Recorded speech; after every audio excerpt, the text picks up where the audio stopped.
ഏറ്റവും അധികം വിനയായി മാറിയത് പോറ്റി മുതൽ പത്മകുമാർ വരെ നൽകിയിട്ടുള്ള മൊഴി. അതിൽ ഏറ്റവും പ്രധാനപ്പെട്ട ചില വിവരങ്ങൾ. ആ സ്വർണം കട്ടെടുക്കാനായി നിർദ്ദേശം നൽകിയത് ആരൊക്കെ, ആരുടെ അറിവോടുകൂടിയാണ് ഇതൊക്കെ നടത്തിയത്, എത്ര കാലമായി ഇതിൻ്റെ പ്ലാനിങ്ങും പദ്ധതിയും നടത്തുന്നു. ഇങ്ങനെ കൃത്യമായ വിവരങ്ങൾ പങ്കുവച്ചിരിക്കുകയാണ് നിലവിൽ അന്വേഷണ സംഘത്തിന് മുന്നിൽ പ്രതികൾ. ഇനിയും ഒട്ടനവധി ഉന്നതർ, വമ്പൻ സ്രാവുകൾ അകത്താകുമെന്ന കാര്യത്തിൽ ഒരു സംശയവുമില്ല എന്ന് തന്നെയാണ് മനസ്സിലാക്കേണ്ടത്. ശബരിമല സ്വർണ്ണക്കൊള്ള കേസുമായി ബന്ധപ്പെട്ട് ഏറ്റവും ഒടുവിൽ ദേവസ്വം ബോർഡ് മുൻ അംഗങ്ങളായിട്ടുള്ള KP ശങ്കരദാസിനും N വിജയകുമാറിനും കൂടുതൽ കുരുക്ക് മുറുകുന്ന ഒരു സാഹചര്യമാണ് നിലവിലുണ്ടായിരിക്കുന്നത്. കാര്യങ്ങൾ കുറച്ചുകൂടി അവതാളത്തിലാകുന്നു. ഇരുവരെയും അറസ്റ്റ് ചെയ്യേണ്ട സാഹചര്യമുണ്ടെന്ന് തന്നെയാണ് നിലവിൽ അന്വേഷണ സംഘം വ്യക്തമാക്കിയിരിക്കുന്നത്. ഇതുമായി ബന്ധപ്പെട്ട ഉന്നത പോലീസ് ഉദ്യോഗസ്ഥരെ SIT സംഘം ഈ വിവരം അറിയിച്ചിട്ടുണ്ട്. SITയെ സംബന്ധിച്ചും ആകുലത വർദ്ധിപ്പിക്കുന്ന ഒരു വിഷയമെന്ന് പറയുന്നത് മുതിർന്ന IPSകാരൻ കൂടിയായിട്ടുള്ള ഉന്നത പോലീസ് ഉദ്യോഗസ്ഥൻ ഹരിശങ്കർ IPSന്റെ പിതാവ് കൂടിയാണ് KP ശങ്കരദാസ്. അതുകൊണ്ട് തന്നെ അന്വേഷണ സംഘത്തിന് കൂടുതൽ സമ്മർദ്ദം ഈ കേസിലുണ്ട് എന്ന് തന്നെയാണ് കരുതുന്നത്. ഈ സാഹചര്യത്തിൽ കൂടിയാണ് കൃത്യമായ വിവരം കൈമാറിയിരിക്കുന്നത്. അബദ്ധവശാൽ നടത്തുന്ന ഓരോ നീക്കവും അന്വേഷണ സംഘത്തിനെയും അതുപോലെ ഈ കേസിനെയും ഗുരുതരമായി തന്നെ ബാധിക്കുമെന്ന തിരിച്ചറിവുണ്ട്. ഹൈക്കോടതി കൃത്യമായ താക്കീത് നൽകിയതിന് പിന്നാലെ തന്നെയാണ് ശങ്കരദാസിനെ അടക്കം പിടികൂടണമെന്ന നിർദ്ദേശത്തിലേക്ക് കടന്നതും. സ്വർണ്ണ കൈമാറ്റത്തെക്കുറിച്ച് വ്യക്തമായ അറിവുണ്ടായിരുന്നുവെന്ന് ഉണ്ണികൃഷ്ണൻ പോറ്റി തന്നെ മൊഴി കൊടുത്തിട്ടുണ്ട്.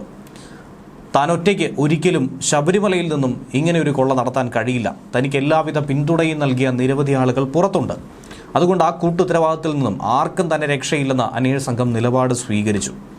ശബരിമല സ്വർണ്ണക്കൊള്ള കേസിൽ എന്തായിരുന്നാലും വ്യവസായിയെ ചോദ്യം ചെയ്യും. വ്യവസായിയിൽ നിന്നും കൂടുതൽ വിവരങ്ങൾ കിട്ടാനായുണ്ട്. ചെന്നൈയിലുള്ള വ്യവസായിയാണ് നിലവിൽ ചോദ്യം ചെയ്യുന്നത്.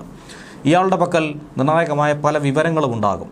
ഇയാളെ കേന്ദ്രീകരിച്ച് തന്നെയാണ് നിലവിൽ അന്വേഷണം മുന്നോട്ട് പോകുന്നത്. ഇതിനിടയിൽ തന്നെ ഉയരുന്ന പ്രധാനപ്പെട്ട ഒരു ചോദ്യം, 27 വർഷമായി തുടരുന്ന ആ ദുരൂഹത. 1998 ശബരിമലയിലെ ഉപക്ഷേത്രങ്ങളിൽ സ്ഥാപിച്ച സ്വർണ്ണ കലശങ്ങൾ, അതിനിന്ന് എന്ത് സംഭവിച്ചു? ഏറെ ദുരൂഹത നിലനിൽക്കുന്ന ഒരു ചോദ്യം കൂടിയാണത്.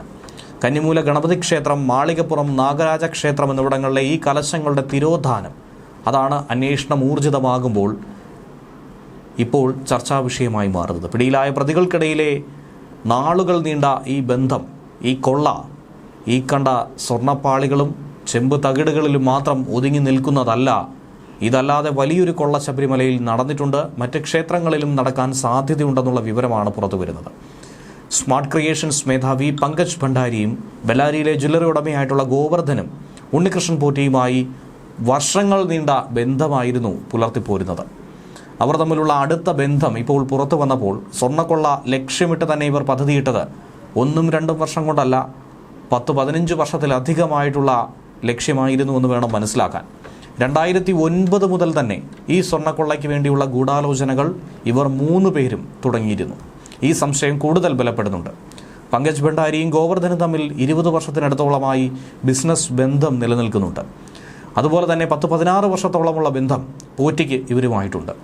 സ്മാർട്ട് ക്രിയേഷൻസ് എന്ന സ്ഥാപനവുമായിട്ടാണ് പോറ്റിക്ക് ഏറ്റവും അടുത്ത ബന്ധമുണ്ടായിരുന്നത്.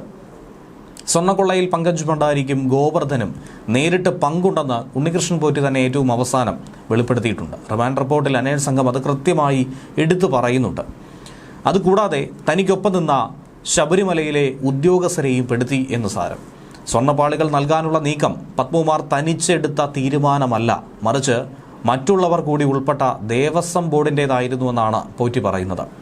പത്മകുമാറിനെ മാത്രമായി അറസ്റ്റ് ചെയ്ത് അകത്തടച്ചാൽ ഈ കേസ് നിൽക്കില്ല എന്നും പത്മകുമാറിന് ഒരുപക്ഷെ പേരുകൾ പറയാനുള്ള ബുദ്ധിമുട്ട് കാണും, വിശ്വസ്തരെ ഒറ്റാനുള്ള ഒരു ബുദ്ധിമുട്ട് കാണും, പക്ഷേ താൻ കാര്യങ്ങൾ തുറന്നു പറയാമെന്ന് തന്നെയാണ് പോറ്റി വെളിപ്പെടുത്തുന്നത്. സ്വർണ്ണപ്പാളികൾ കൈമാറാനുള്ള മുൻ പ്രസിഡന്റായ പത്മകുമാറിന്റെ ആ നിർദ്ദേശത്തിന് ബോർഡ് അംഗങ്ങളുടെ പൂർണ്ണ അംഗീകാരമുണ്ടായിരുന്നു. അതിന്റെ തെളിവടക്കം ലഭിച്ചിരുന്നു. എന്നിരുന്നാലും ഉന്നത ബന്ധമുള്ളതുകൊണ്ടാണ് പലരെയും ഈ അവസരത്തിൽ പോലും പിടികൂടാൻ തയ്യാറാകാതെ നിന്നത്. ഹൈക്കോടതി ശക്തമായി തന്നെ താക്കീത് നൽകിയതിന് പിന്നാലെയാണ് മറ്റ് ഘട്ടങ്ങളിലേക്ക് കടക്കാനായി തയ്യാറാകുന്നത്. 3 പേരും ചേർന്നെടുത്ത തീരുമാനത്തിന്റെ അടിസ്ഥാനത്തിൽ തനിക്ക് സ്വർണ്ണപ്പാളികൾ ലഭിച്ചെന്ന ഉണ്ണികൃഷ്ണൻ പോറ്റി പറഞ്ഞ അന്വേഷണ സംഘത്തോട് പറഞ്ഞ സാഹചര്യത്തിൽ കൂടിയാണ് KP ശങ്കരദാസിനെയും N വിജയകുമാറിനെയും കേസിൽ പ്രതികളാക്കാൻ നിലവിൽ പ്രത്യേക അന്വേഷണ സംഘം തീരുമാനിച്ചത്. ഇത്രയും നാൾ അവരെ സംരക്ഷിച്ചു പോകുന്ന നിലപാട് അന്വേഷണ സംഘം എടുത്തിരുന്നു. ഇനി അറസ്റ്റ് അടക്കമുള്ള നടപടികളിലേക്ക് ഒരുപക്ഷെ കടക്കേണ്ടി വരുമോ എന്ന സംശയമടക്കം ഉയരുന്നുണ്ട്. ഈ ഘട്ടത്തിലാണ് മുകളിലേക്ക് വിവരം കൈമാറിയത്. ഇരുവരെയും വൈകാതെ തന്നെ ചോദ്യം ചെയ്യലിനായി അന്വേഷണ ഉദ്യോഗസ്ഥർ വിളിപ്പിക്കുമെന്ന കാര്യത്തിൽ സംശയമില്ല. നേരത്തെ പത്മകുമാർ കൊടുത്ത മൊഴിയിൽ താൻ ഒറ്റയ്ക്കല്ല, തനിക്ക് പിന്തുണ നൽകിയ നിരവധി ആളുകളുണ്ട്, തൻ്റെ മനസ്സിലെ പല വിഗ്രഹങ്ങളെക്കുറിച്ചും പത്മകുമാർ തുറന്നു പറഞ്ഞിട്ടുണ്ടായിരുന്നു.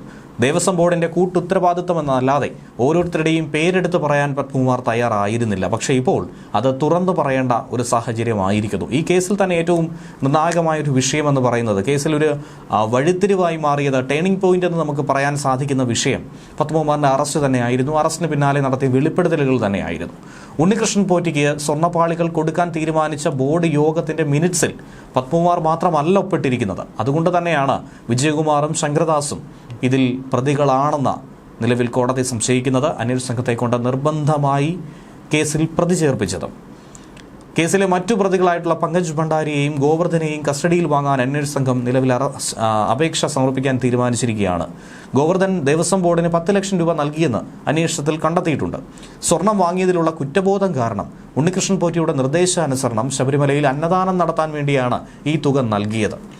എന്നാൽ താൻ തനിച്ചല്ല ഈ തീരുമാനമെടുത്തത്, ബോർഡ് യോഗത്തിൻ്റെ തീരുമാനമായിരുന്നുവെന്ന് പത്മകുമാറും കൂട്ടുത്തരവാദിത്തത്തോടുകൂടി എന്ന് പറഞ്ഞു കഴിഞ്ഞു. കേസിലെ മറ്റൊരു പ്രതിയായിട്ടുള്ള ഉണ്ണികൃഷ്ണൻ പോറ്റി ഇതേ കാര്യം ആവർത്തിച്ചു.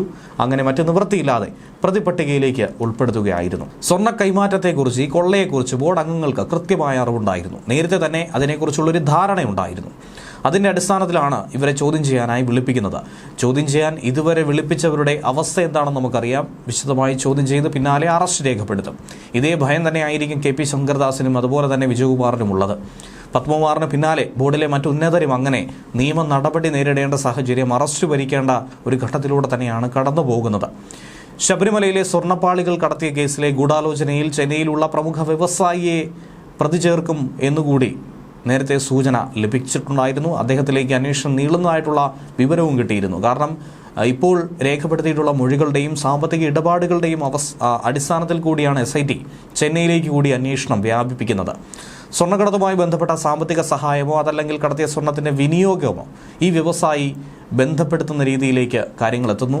പോലീസ് ഇക്കാര്യം ദുരൂഹമായി തന്നെ സംശയിക്കുന്നു. കേസിലെ പ്രതികളായിട്ടുള്ള ഉണ്ണികൃഷ്ണൻ പോറ്റി, ഗോവർദ്ധൻ എന്നിവരുമായി ഇയാൾക്ക് അടുത്ത ബന്ധമുണ്ടെന്നും മനസ്സിലാക്കാൻ കഴിഞ്ഞിട്ടുണ്ട്. കേസിൽ ഇതിനിടയിൽ തന്നെ ഒരു നിർണായക വെളിപ്പെടുത്തൽ 10-ാം പ്രതിയായ ഗോവർദ്ധൻ നടത്തിയിട്ടുണ്ട്. തിരുവനന്തപുരം ക്രൈംബ്രാഞ്ച് രജിസ്റ്റർ ചെയ്ത കേസിലെ കുറ്റാരോപണങ്ങൾ അടിസ്ഥാനരഹിതമെന്ന് പറഞ്ഞാണ് ഗോവർദ്ധൻ രംഗത്ത് വരുന്നത്. താൻ നിരപരാധിയാണെന്ന് കാണിച്ച് ഹൈക്കോടതിയിൽ സമർപ്പിച്ച ജാമ്യാപേക്ഷയിലാണ് സുപ്രധാന വിവരങ്ങൾ ഉള്ളടക്കമായി പറഞ്ഞിരിക്കുന്നത്. ശബരിമലയിലെ സ്വർണ്ണക്കൊള്ളയുമായി ബന്ധപ്പെട്ട് നിലവിൽ ഉന്നയിക്കപ്പെട്ടിട്ടുള്ള ഒരു കുറ്റകൃത്യത്തിലും തനിക്ക് പങ്കില്ല.